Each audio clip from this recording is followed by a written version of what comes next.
محترم ناظرین، السلام علیکم ورحمۃ اللہ وبرکاتہ۔ عید قرباں کا تیسرا دن تھا اور میرے بچے بھوک سے بلک بلک کر سو چکے تھے۔ میں نے جائے نماز بچھائی اور گڑ گڑا کر خدا سے دعا کرنے لگی۔ تبھی دروازے پر دستک ہوئی۔ جیسے ہی دروازہ کھولا، سامنے سیڑھیوں پر ایک بڑا سا تھال پڑا ہوا تھا، مگر وہاں کوئی بھی موجود نہیں تھا۔ دیکھا تو اس میں گوشت ہی گوشت تھا۔ میں خوشی خوشی اٹھا کر اسے اندر لے آئی، بچوں کے لیے پکایا، مگر پھر یہ معمول بن گیا، روز سیڑھی پر تھال پڑا ہوا ملتا۔ ایک روز میں چھت پر چلی گئی، یہ دیکھنے کے لیے کہ آخر یہ تھال کون رکھتا ہے، مگر جو شخص تھال لے کر آیا تھا اسے دیکھ کر آنکھیں پھٹی کی پھٹی رہ گئی، کیونکہ وہ میرا ہی۔ میں سر جھکا کر بیگم صاحبہ کے سامنے کھڑی ہوئی تھی، دل خون کے آنسو رو رہا تھا۔ یکدم انہوں نے چند سو میرے منہ پر مارے تھے اور مجھے دیکھتے ہوئے بولی تھی، یہ ہے تمہاری اوقات اور تم یہاں کی مالکن بننے چلی تھی؟ شکل دیکھی ہے تم نے اپنی؟ خبردار، جو تم نے اگر دوبارہ اس سوسائٹی کا رخ بھی کیا، ایک بات اپنے ذہن میں بٹھا لینا، اب تمہیں یہاں کوئی نوکری نہیں دے گا۔ میں نے تم پر ترس کھا کر تمہیں اپنے گھر میں جگہ دی اور تم میری ہی کاٹ کرنے لگی تھی، میرے شوہر سے چکر چلا رہی تھی۔ تم جیسی عورتوں کا بس چلے تو ہم بے قصور عورتوں کو گدی سے پکڑ کر نکال دیں۔ تم جیسی عورتوں کو تو نوکری دینی ہی نہیں چاہیے، اور جہاں تک مجھ سے ہوگا تمہارا نام پھیلا دوں گی، تاکہ کسی بھی عورت کا گھر تمہاری وجہ سے برباد نہ ہو۔ اس نے یہ کہتے ہی مجھے گھر سے دھکا دے دیا تھا، جبکہ اس بار میں تھوڑا پریشان لہجے میں بولی تھی، بیگم صاحبہ، آپ کو غلط فہمی ہوئی ہے، ایسا کچھ بھی نہیں ہے، آپ نے بے وجہ غلط سمجھ لیا ہے۔ میں آپ کے بارے میں ایسا کیوں سوچوں گی؟ صاحب میرے بھائی جیسے ہیں۔ ابھی میں مزید کچھ کہتی، اس سے پہلے ہی وہ بولی تھی، ہاں ہاں، تم جیسی عورتوں کے پاس یہی ایک بہانہ ہوتا ہے، بھائی جیسے ہیں۔ مجھے سب معلوم ہے، بھائی لفظ کی آڑ میں تم اپنا کام بنانا چاہتی ہو۔ میرا بس چلے تو تمہیں ابھی کے ابھی زندہ زمین میں گاڑ دوں، بس صرف قانون نے میرے ہاتھ باندھے ہوئے ہیں، اب جاؤں یہاں سے۔ ان کی بات سن کر میں جھکے کندھے سمیت ان کے گھر سے نکل آئی تھی۔ میری آنکھوں سے بھل بھل آنسو بہے چلے جا رہے تھے، مجھے بے حد افسوس ہو رہا تھا۔ زندگی اتنی ظالم ہو سکتی ہے، میں نے تصور بھی نہیں کیا تھا۔ میری اگر نوکری چلی گئی اور اس عورت نے میرا نام خراب کر دیا تو میں کیا کروں گی؟ یہی سوچ سوچ کر میرا دل و دماغ بالکل خراب ہو رہا تھا۔ یہ صاحب ہی غلط انسان تھے، ان کی نیت میں فطور تھا۔ میں کچن میں کام کر رہی ہوتی تھی، تب کہیں سے بھی آ کر پیچھے کھڑے ہو جاتے تھے، بہانے بہانے سے میرے جسم کو ہاتھ لگانے کی کوشش کرتے تھے۔ کئی بار میں نے انہیں جھڑکا ہے، کئی بار بیگم صاحبہ سے شکایت کرنے کی کوشش بھی کی ہے، مگر سب ناکام ٹھہرا، اور انہوں نے ہمیں ایک ایسے موقع پر پکڑا جہاں پر وکٹم صاحب بن گئے تھے اور مجرم مجھے قرار دے دیا گیا تھا۔ حالانکہ ایسا نہیں تھا، انہوں نے اچانک آ کر میرے ساتھ چھیڑ خانی شروع کی تھی، اور جب میں ان کو خود سے علیحدہ کرنے کی کوشش کرنے لگی، اسی پل بیگم صاحبہ آ گئی تھی اور انہوں نے ہمیں اسی حالت میں پکڑ لیا تھا۔ مجھے بے حد افسوس ہو رہا تھا، ایک بیوہ کی زندگی کتنی اذیت ناک ہوتی ہے، آج مجھے اس بات کا بخوبی احساس ہوتا جا رہا تھا۔ میں چلتے چلتے کافی دور آ گئی تھی اور اب وہیں فٹ پاتھ پر بیٹھ گئی تھی۔ کچھ روز کے بعد عید تھی، میرے بچے گھر پر اکیلے تھے، میری نوکری جا چکی تھی، میرا دل و دماغ بالکل بھی کام نہیں کر رہا تھا۔ اگر نوکری نہیں ہوگی تو میں اپنے بچوں کو کھانا کیسے کھلاؤں گی؟ یہی سوچ میرا دماغ خراب کر رہی تھی۔ میری آنکھوں میں آنسو بھر آئے تھے، ایسا لگتا تھا جیسے کسی نے میرا وجود ماضی میں لا کھڑا کیا ہو۔ دھیرے دھیرے میں ماضی کے ان تلخ یادوں میں کھو گئی تھی جہاں سے میری زندگی تباہ ہونا شروع ہو گئی تھی۔ 2 مہینے پہلے آج معمول کا ہی دن تھا، زندگی بہت خوشگوار تھی۔ صبح صبح میرے گھر میں چہل پہل ہو رہی تھی، میرے تینوں بچے صحن میں کھیل کود رہے تھے، میرے شوہر چارپائی پر بیٹھے مجھ سے بار بار ناشتہ مانگ رہے تھے تاکہ وہ جلد سے جلد کام کے لیے نکل سکیں، اور میں جلدی سے ان کے لیے پراٹھے تیار کر رہی تھی۔ چند لمحے کے بعد میں ان کے لیے ٹرے سجائے باہر کو آ گئی تھی۔ ان کے سامنے ناشتہ رکھا تو وہ کافی عجلت میں بولے، ارے بیگم، آپ سے کہا بھی تھا کہ بس چائے اور ٹوسٹ لے آئیں، بے وجہ آپ نے اتنا تکلف کیا۔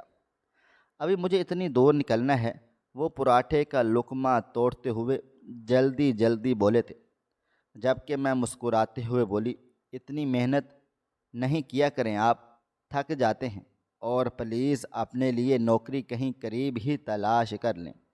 اتنی دور جاتے ہیں، میرا دل آپ میں ہی اٹکا رہتا ہے، آپ کے سوا ہمارا ہے کون؟ میری بات سن کر وہ بولے تھے، ارے مجھے کچھ بھی نہیں ہوتا، میں ایک ڈھیٹ ہڈی ہوں، اللہ تعالیٰ کا بڑا احسان ہے، تم ٹینشن مت لو، اور ہاں، بچوں کا دھیان رکھنا۔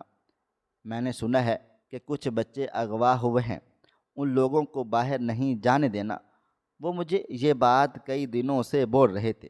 میں نے اس بار بھی ان کی بات کو سر پر سوار نہیں کیا تھا اور ان سے راشن کا مطالبہ کرنے لگ گئی تھی، کیونکہ ہمارے گھر کا راشن ختم ہو گیا تھا۔ میری بات سن کر وہ بولے، ہاں، میں بندوبست کر رہا ہوں، اس بار سیلری ڈبل ملے گی، کیونکہ میں نے اوور ٹائم کافی لگایا ہوا ہے۔ اب تم دیکھنا، ہم عید پر بھی اچھی عید منائیں گے اور تمہاری کزن کی شادی بھی ٹھیک طرح سے انجوائے کریں گے۔ ان کی بات سن کر میرے ہونٹوں پر مسکراہٹ بکھر گئی تھی۔ اتنی تنگی کے ماحول میں بھی میرے شوہر میری ہر خواہش کو پورا کرنا اپنی اولین ترجیح سمجھتے تھے، اور ان کی یہی ادا میرا دل جیت لیتی تھی۔ تھوڑی دیر کے بعد ہی وہ اپنی جگہ سے کھڑے ہو گئے تھے اور خدا حافظ بول کر باہر کی طرف روانہ ہو گئے تھے۔ میں وہیں کھڑی ان کو جاتا ہوا دیکھ رہی تھی، جب اچانک وہ مڑے تھے اور قدم بقدم چلتے ہوئے واپس میرے قریب آ گئے تھے۔ میں کچھ کہتی یا سمجھتی اس سے پہلے ہی انہوں نے میرے ماتھے پر ایک محبت بھرا بوسہ دیا تھا، اور مجھے دیکھتے ہوئے بولے، اپنا اور بچوں کا بہت خیال رکھنا، کسی بھی قسم کی پریشانی ہو تو مجھے فون کر لینا، اور ہاں، باہر زیادہ نکلنے کی ضرورت نہیں ہے، اور بچوں کو بالکل بھی تنہا نہیں چھوڑنا اور نہ ہی اکیلے باہر جانے دینا ہے، حالات بالکل بھی ٹھیک نہیں ہیں۔ جبکہ میں مسکراتے ہوئے سر ہاں میں ہلا ڈالا تھا، اور وہ مجھے خدا حافظ بول کر گھر سے نکل گئے تھے۔ انہوں نے آج ایسا پہلی بار کیا تھا کہ کام سے جانے سے پہلے میرا ماتھا چوما، حالانکہ وہ ایسا نہیں کرتے تھے۔ کئی بار میں نے دبے لفظوں میں ان سے اس بات کی خواہش بھی کی تھی، مگر وہ ہر بار یہ بول کر ٹال دیا کرتے تھے کہ میں واپس آ کر ایسا کر لوں گا۔ مجھے جاتے وقت اس چیز کی ضرورت نہیں، مجھے واپس آ کر اپنی تھکان اتارنی ہوتی ہے۔ اب اگر میں تمہارا ماتھا چوم کر جاؤں گا تو سارا دن میں کام نہیں کر پاؤں گا، بلکہ تمہارے ہی خیالوں میں گمسم رہوں گا، اس لیے بہتر ہے کہ میں تھوڑا ایکٹیو ہو کر جاؤں۔ ان کی بات سن کر میں خوب ہنستی تھی۔ بھلا یہ کیا بات ہوئی؟ لوگ کہتے ہیں کہ ہمیں صبح جاتے وقت طاقت چاہیے ہوتی ہے، خوشکن لمحات چاہیے ہوتے ہیں تاکہ سارا دن باہر رہے، اور آپ واپس آ کر ایسا کرتے ہیں۔ آپ کی باتیں ہی نرالی ہیں، مگر آج ان کا یہ سب کرنا مجھے بہت عجیب و غریب سی کیفیت میں مبتلا کر گیا تھا۔ ایسا پہلی بار مجھے محسوس ہو رہا تھا، اور میرا دل بہت زور زور سے دھڑک رہا تھا۔ کچھ دیر تک میں اپنی جگہ پر ہی سن کھڑی رہی تھی۔ ہوش تب آیا جب میری بڑی بیٹی میرے پاس آئی تھی اور مجھے دیکھتے ہوئے بولی، اماں، ہمیں بھی تو ناشتہ دے دیں، بابا نے کر لیا ہے، اب ہمیں بھوک لگ رہی ہے۔ ان کی بات سن کر میں نے اس کے بال مسکرا کر سنوارے تھے اور کچن کی طرف بڑھ گئی تھی۔ ٹینشن ہو رہی تھی، بے چینی بھی ہو رہی تھی، لیکن میں اس طرف دھیان دینا چاہتی ہی نہیں تھی، کیونکہ جانتی تھی اگر میں اس بارے میں بار بار سوچتی رہوں گی تو یہی ایک چیز میرے سر پر سوار رہے گی، اس لیے بہتر ہے کہ میں اس بات کو ہی فراموش کر دوں۔ تھوڑی دیر کے بعد ہی میں نے ناشتہ وغیرہ تیار کر لیا تھا اور باہر کو آ گئی تھی۔ میں نے ناشتہ ابھی چارپائی پر رکھ کر بچوں کو بلایا ہی تھا جب اچانک میرا موبائل فون بجنے لگا تھا۔ میں نے حیران ہو کر موبائل فون کو دیکھا تھا کہ بھلا صبح صبح مجھے کون فون کر سکتا ہے۔ فی الحال میں اپنا سر جھٹک کر موبائل فون کی طرف بڑھی تھی اور موبائل فون اٹھایا تو سامنے میرے شوہر کا نمبر جگمگا رہا تھا۔ حیرانگی حد سے سوا تھی۔ اس وقت بھلا وہ فون کیوں کر رہے تھے؟ اس وقت تو انہیں راستے میں ہونا چاہیے تھا، اور وہ راستے کے وقت موبائل فون نہیں ریسیو کیا کرتے تھے۔ میں نے ابھی ہیلو ہی کہا تھا جب ایک اجنبی آواز میرے کانوں کے پردوں سے ٹکرا گئی تھی۔ یہ جن کا موبائل فون ہے ان کا ایکسیڈنٹ ہو گیا ہے، شدید چوٹیں آ گئی ہیں، انہیں ہسپتال لے کر جا رہے ہیں، آپ بھی ہسپتال پہنچ جائیں۔ یہ الفاظ نہیں گویا خنجر تھے جو سیدھا میرے دل میں پیوست کیے جا رہے تھے۔ ایسا محسوس ہوتا تھا جیسے آسمان میرے سر پر آن گرا ہو، قدموں تلے سے زمین نکل گئی ہو، میرا سانس رک چکا تھا۔ اگر میرے شوہر کو کچھ ہو گیا تو میں کیا کروں گی؟ یہ سوچ ہی میرا دم نکال رہی تھی۔ میں فوراً ہی اپنے بچوں کو گھر میں رہنے کی تاکید کر کے ہسپتال بھاگی تھی، مگر وہاں جا کر جو قیامت مجھ پر برپا ہو گئی تھی اس نے میرا خون نچوڑ لیا تھا۔ میرے شوہر کا بہت ہی شدید ایکسیڈنٹ ہو گیا تھا جس میں ان کا چہرہ بالکل مسخ ہو چکا تھا، وہ پہچان میں بھی نہیں آ رہے تھے۔ ان کی حالت دیکھ میں نے ضبط سے آنکھیں بند کر لی تھیں۔ قیامت تھی جو مجھ پر سے گزر گئی تھی۔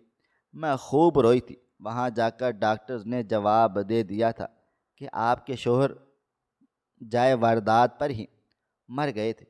یہ الفاظ نہیں تھے بلکہ میرے لیے موت کا پروانہ تھے۔ میں خوب روئی تھی، اتنا کہ میں نے پورا ہسپتال سر پر اٹھا لیا تھا، مگر رونے کا کوئی فائدہ بھی نہیں ہوا تھا۔ تدفین میرے شوہر کی کمپنی کی طرف سے ہو گئی تھی، رشتہ داروں نے ایک ٹکڑا بھی میسر نہیں کیا تھا۔ مجھے یہی گمان تھا کہ میرے شوہر کے گھر والے میرا خیال کریں گے، مگر ایسا بھی نہیں ہوا تھا۔ انتقال کے اگلے روز ہی سب میرے گھر سے چلے گئے تھے۔ کسی نے ایک بار بھی میرے بارے میں نہیں سوچا تھا کہ میں ایک بیوہ عورت ہوں، عدت میں بیٹھ چکی ہوں۔ 4 ماہ 10 دن میں کیسے گزاروں گی؟ مگر سب بے بنیاد تھا۔ یہ باتیں، یہ سوچیں، ان سب کے چلے جانے کے بعد میرے گھر میں فاقے ہونا شروع ہو گئے تھے۔ کچھ روز میں عدت میں بیٹھی رہی تھی، مگر مجھے احساس ہو گیا تھا کہ اگر میں نے مزید عدت میں بیٹھ کر دن گزارے تو دھیرے دھیرے میرے بچے بھوک سے مر جائیں گے، اور میں اپنی اولاد کو مرتا ہوا نہیں دیکھ سکتی تھی۔ میں نے اللہ تعالیٰ کا نام لیا تھا اور خود کو حجاب میں ڈھال کر گھر سے باہر کو نکل آئی تھی۔ میں بے حد مجبور ہو گئی تھی، اور اس مجبوری نے مجھے کہیں کا بھی نہیں چھوڑا تھا۔ گھر سے نکل جانے کے بعد مجھے کچھ بھی سمجھ میں نہیں آ رہا تھا کہ میں کس قسم کی نوکری کروں۔ میرے پاس کوئی ہنر نہیں تھا، نہ کپڑے سلائی کرنے کا اور نہ ہی کڑھائی کرنے کا۔ کچھ سوچ کر میں نے اپنا رخ پوش علاقے کی جانب کیا تھا تاکہ وہاں جا کر لوگوں کے گھروں کی چاکری کر سکوں۔ خدا کا احسان تھا، مجھے پہلے ہی گھر میں نوکری مل گئی تھی۔ میری زندگی آسان ہو گئی تھی۔ میں دھیرے دھیرے اب 3 گھروں میں جانا شروع کر چکی تھی۔ سیلری کم تھی مگر میرا گزارا ہو رہا تھا۔ لیکن کہتے ہیں نا، جب برا وقت آتا ہے تو پریشانیاں چاروں طرف سے آپ کو گھیر لیتی ہیں۔ میں نے صرف 3 ماہ بمشکل نوکری کی تھی، اور اب مجھے ذلیل و رسوا کر کے نوکری سے نکال دیا گیا تھا۔ کافی دیر تک میں فٹ پاتھ پر بیٹھی اپنی تکلیف دہ یادوں کو سوچتی رہ گئی تھی، اور پھر تھک ہار کر گھر کی طرف بڑھ گئی تھی۔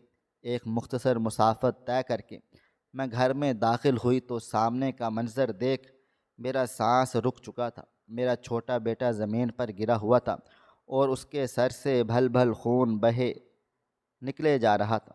اس کے رونے نے پورا گھر سر پر اٹھایا ہوا تھا۔ میں بھاگ کر اس کے قریب چلی گئی تھی اور اسے جلدی سے اپنی گود میں اٹھا لیا تھا۔ ہاتھ سے اس کا خون روکنے کی کوشش کی تھی، مگر حالت خراب ہو رہی تھی۔ میری بڑی بیٹی اور بیٹا بھی پاس ہی کھڑے گھبرائے ہوئے مجھے دیکھے چلے جا رہے تھے۔ میں نے اپنی بیٹی کو دیکھتے ہوئے غصے سے پوچھا کہ یہ کیا ہوا ہے، اس کو چوٹ کیسے لگ گئی؟ مگر ان دونوں کی رونی صورت دیکھ میں بنا دوسری نظر ڈالے فوراً گھر سے بھاگی تھی۔ جلدی سے اپنے بچے کو قریبی کلینک لے کر پہنچی تو وہاں فوراً اسے ٹریٹمنٹ دینا شروع کر دیا گیا تھا۔ اس کے سر پر 4 ٹانکے آئے تھے، چوٹ کافی گہری آئی ہوئی تھی۔ مجھے بے حد افسوس ہو رہا تھا۔ چند سو جو اس عورت نے میرے منہ پر دے مارے تھے وہ سب اس کی دوا اور پٹی میں لگ گئے تھے۔ گھر لوٹتے وقت میرا دل و دماغ اسی پریشانی میں الجھ گیا تھا۔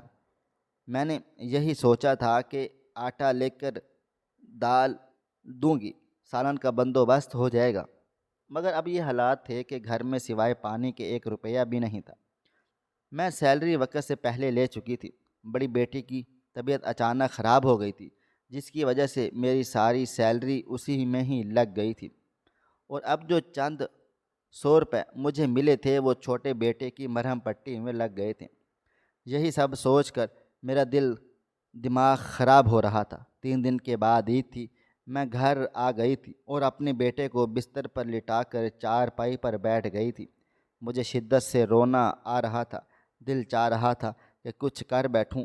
جب تک شوہر زندہ تھے کتنے سکون دہ زندگی تھی۔ میں نے کبھی بھی کسی بھی چیز کے لیے ترس نہیں کاٹی تھی، مگر اب حالات ایسے ہو گئے تھے کہ کھانا کھانے کے لیے بھی ترسنا پڑ رہا تھا۔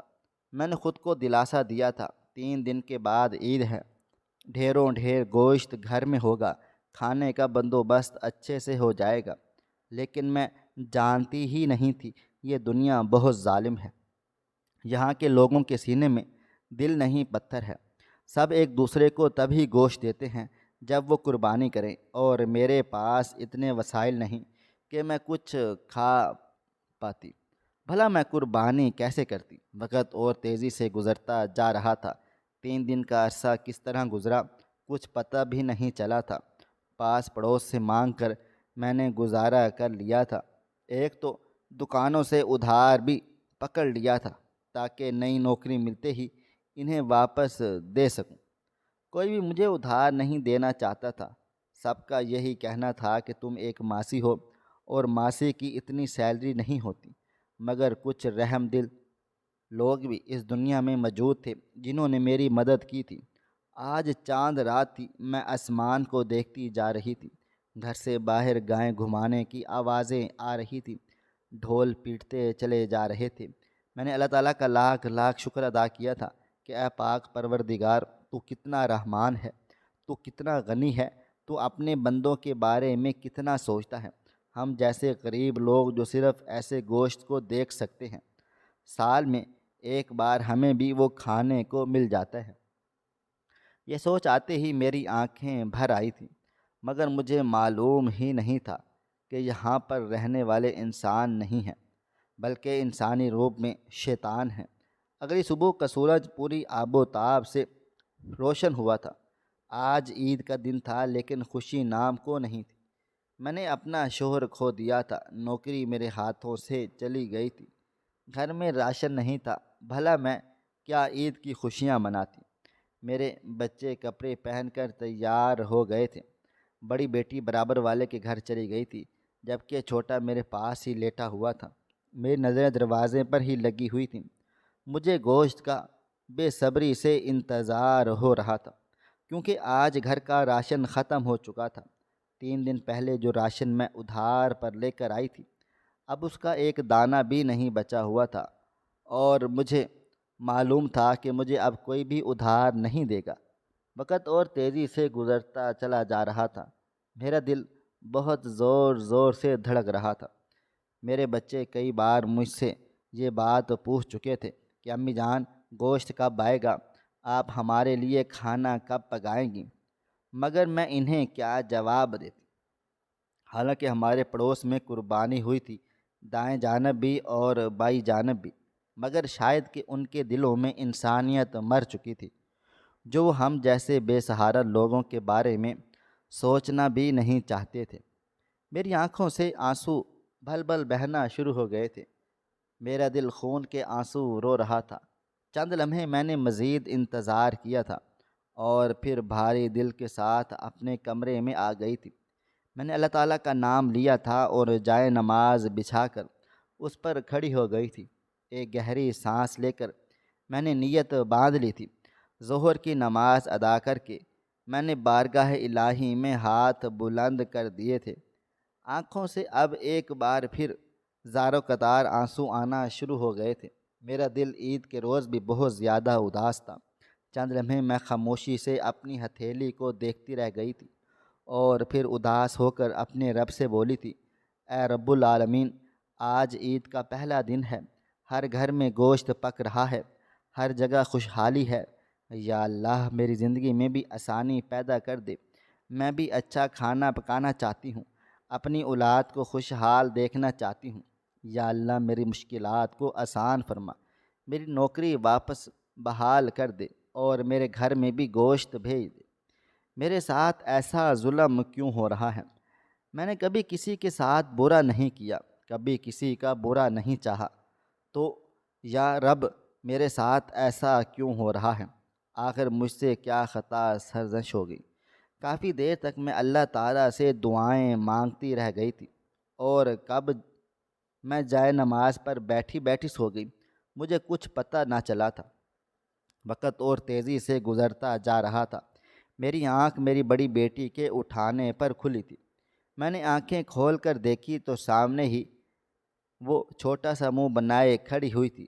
میں نے اپنی آنکھیں صاف کی تھیں اور اس کو دیکھتے ہوئے بولی تھی، ہاں کہو، کیا ہوا ہے؟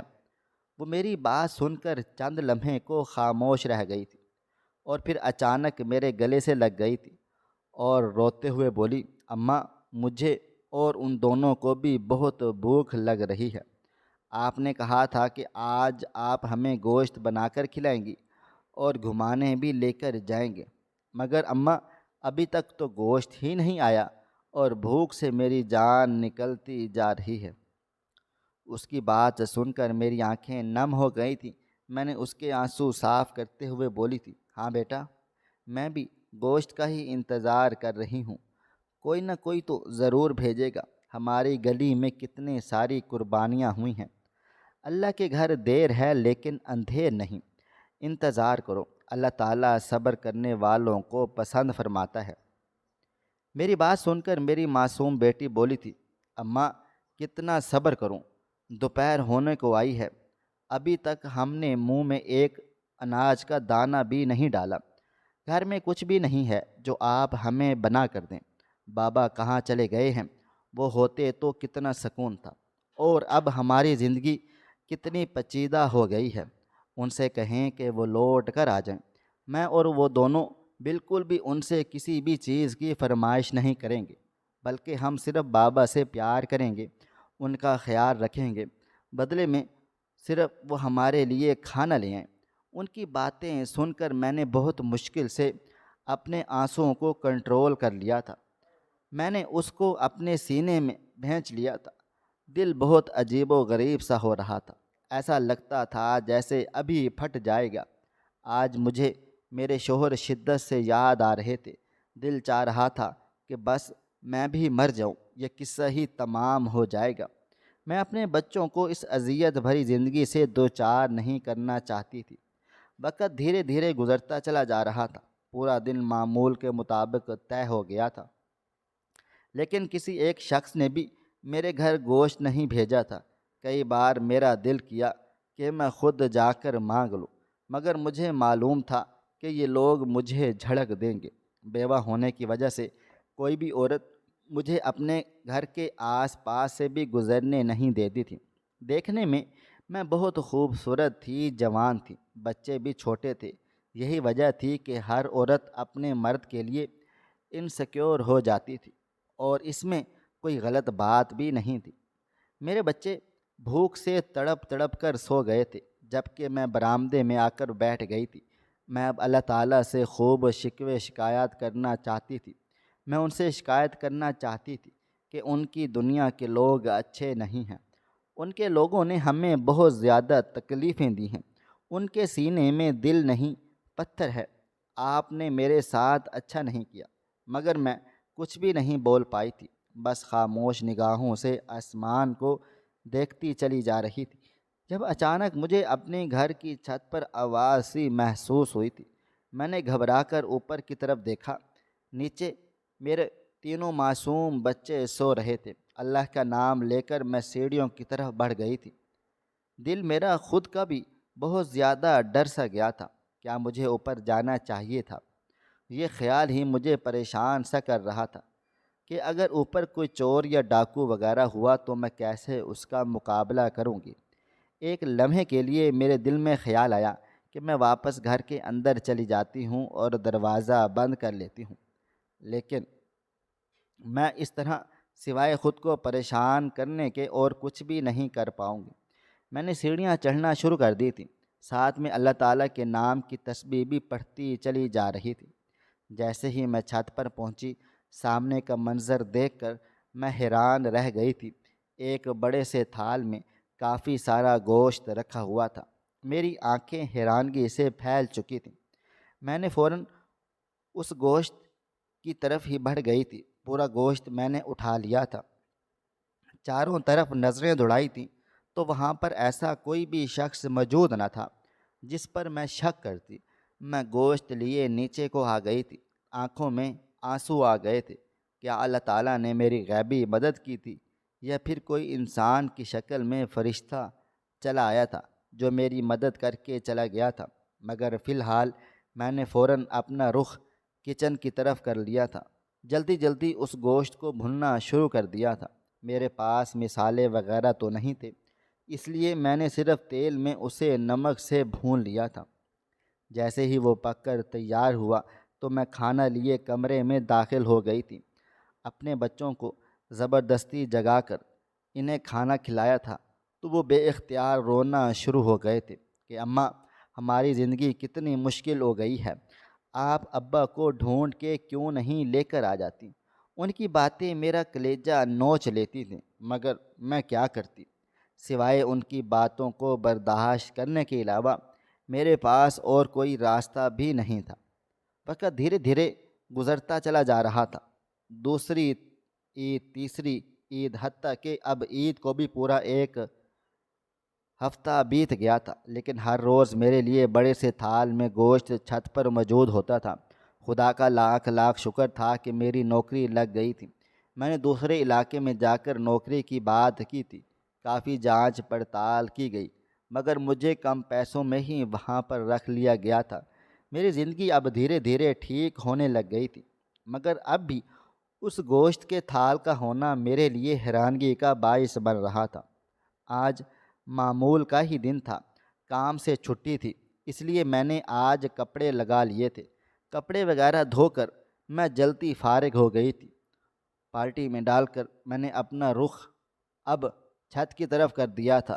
میں یہی گمان کر کے گئی تھی کہ کپڑے بھی ڈال آؤں گی اور جو گوشت وغیرہ میرے لیے آیا ہوگا وہ بھی میں نیچے لے کر آ جاؤں گی، مگر میں جانتی ہی نہیں تھی کہ آج میری آنکھوں کے سامنے کیسا منظر آنے والا ہے۔ میں جیسے ہی چھت پر پہنچی تو مجھے قدموں کی آہٹ محسوس ہو گئی تھی، یعنی وہ شخص جو مجھے روز گوشت دے رہا تھا وہ وہاں پر آ گیا تھا۔ میں نے فوراً اپنے قدموں کی رفتار تیز کر لی تھی۔ بالٹی بیچ راستے میں ہی چھوڑ کر میں جلدی سے اوپر کو آ گئی تھی، لیکن سامنے کا منظر دیکھ کر ایسا لگتا تھا جیسے میرے قدموں تلے سے زمین نکل چکی ہے، وہ آسمان میرے سر پر آن گرا ہو۔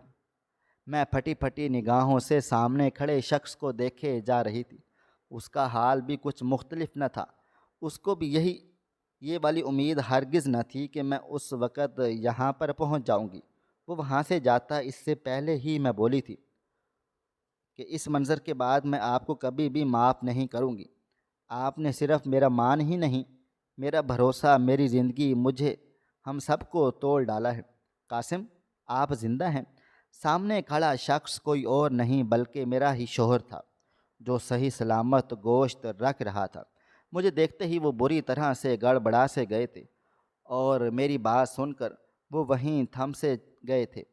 میں مزید کچھ کہتی اس سے پہلے ہی وہ بولے تھے، پہلے میری بات سن لو، اس کے بعد جو تمہیں کہنا ہے تم کہہ سکتی ہو۔ جبکہ میں بالکل خاموش ہو کر ان کو دیکھتی جا رہی تھی۔ وہ مجھے دیکھتے ہوئے بولے، جس روز میں گھر سے نکلا تھا اس روز میرا ایکسیڈنٹ ہو گیا تھا۔ یہ بات غلط نہیں تھی، مگر میرا انتقال نہیں ہوا تھا۔ یہ سب ایک سازش کے طور پر کیا گیا تھا۔ میں نے بچہ اغوا کرنے والے گینگ کے ایک شخص کو پکڑوایا تھا، جس کی بدولت میری جان کو خطرہ ہو چکا تھا، اور پولیس اس کام میں میری اب مدد چاہتی تھی، کیونکہ میں اس مقام کا اڈہ دیکھ چکا تھا۔ اس لیے مجھے سب کی نظروں میں مارا گیا تھا تاکہ میں اصل مجرم کو سامنے لا سکوں۔ مجھے معاف کر دو، میں بہت زیادہ مجبور ہو گیا تھا۔ بس میرے پاس 1 مہینہ ہے۔ اس 1 مہینے کے بعد میں لوٹ کر آنے والا تھا، لیکن جب مجھے پتہ چلا کہ تمہیں کسی نے بھی گوشت نہیں دیا تو میں خود پریشان ہو گیا تھا۔ اس لیے روز تمہارے لیے گوشت لا رہا تھا تاکہ تم اور بچے آرام سکون سے کھا پی سکیں۔ مجھے تمہاری جاب کا بھی پتہ چلا ہے۔ میں کیا کروں؟ میں بہت مجبور ہو چکا ہوں۔ پولیس میری مدد چاہتی ہے اور میں اپنے وطن کے لیے کچھ کرنا چاہتا ہوں۔ ان کی بات سن کر میں خاموش ہو گئی تھی۔ اس وقت مجھے سوائے رونے کے اور کچھ بھی نہیں آ رہا تھا۔ وہ میرے قریب چلے آئے تھے، مجھے سینے سے لگا لیا تھا اور میرے ماتھے پر پیار کرتے ہوئے بولے تھے، میں جلدی لوٹ کر آ جاؤں گا، بس تم اپنا اور بچوں کا خاص خیال رکھو۔ یہ کہتے ہی انہوں نے کچھ ہزار کے نوٹ میری طرف بڑھا دیے تھے اور میرے آنسو صاف کرتے ہوئے بولے تھے، میں آتا جاتا رہوں گا اور ہم یہیں پر ملاقات کریں گے، بس یہ بات تم اپنے تک محدود رکھ لینا۔ یہ کہتے ہی وہ ٹھہرے نہیں تھے، بلکہ وہ وہاں سے چلے گئے تھے۔ زندگی اپنی ڈگر پر آ ہی رہی تھی۔ 1 مہینے کے بعد وہ لوٹ آئے تھے، مگر جب بھی میں ان تکلیف دہ مہینوں کا سوچتی ہوں تو میرے رونگٹے کھڑے ہو جاتے ہیں۔ میرے شوہر کا غائب ہونا اس بات کا احساس دلا چکا تھا کہ ہم ان کے بغیر کچھ بھی نہیں ہیں، لیکن میں تمام مسلمان بھائیوں کو ایک پیغام ضرور دینا چاہتی ہوں۔ اگر آپ اپنے گھر میں قربانی کر رہے ہیں تو خود سے پہلے اور رشتہ داروں سے پہلے اپنے آس پڑوسیوں کا ضرور سوچیں، کیونکہ جو لوگ قربانی نہیں کر سکتے وہ آپ جیسے لوگوں سے ہی امیدیں باندھ کر بیٹھے ہوتے ہیں۔ ان کی امید کو نہ توڑیں، کیونکہ ہر شخص سال میں صرف ایک بار کھل کر گوشت کھا پاتا ہے، تو آپ اس سے یہ نعمت ہرگز بھی نہ چھینیں۔ ناظرین، آپ کو ہماری آج کی کہانی کیسی لگی؟ کمنٹ باکس میں اپنی رائے کا اظہار ضرور کریں۔ خواہش صرف اتنی ہے کہ کچھ الفاظ لکھوں جس سے کوئی گمراہی کے راستے پہ جاتے جاتے رک جائے، اور نہ بھی رکے تو سوچ میں ضرور پڑ جائے۔ پیارے دوستوں، امید کرتا ہوں کہ آپ کو یہ ہماری آج کی کہانی پسند آئی ہوگی۔ ہماری آج کی کہانی آپ کو پسند آئی ہو تو ویڈیو کو لائک کریں، کومنٹس کریں، شیئر کرنا بالکل بھی نہ بھولیں۔ اور ہاں، اگر آپ لوگ اس چینل پر نئے ہیں تو اس چینل کو سبسکرائب ضرور کر لیں اور نوٹیفیکیشن کو ضرور دبا دیں تاکہ آنے والی کہانی سب سے پہلے آپ کو مل سکے۔ ملتے ہیں کل ایک نئی اور دلچسپ کہانی کے ساتھ۔ تب تک اپنا ڈھیر سارا خیال رکھیے گا۔ اللہ حافظ۔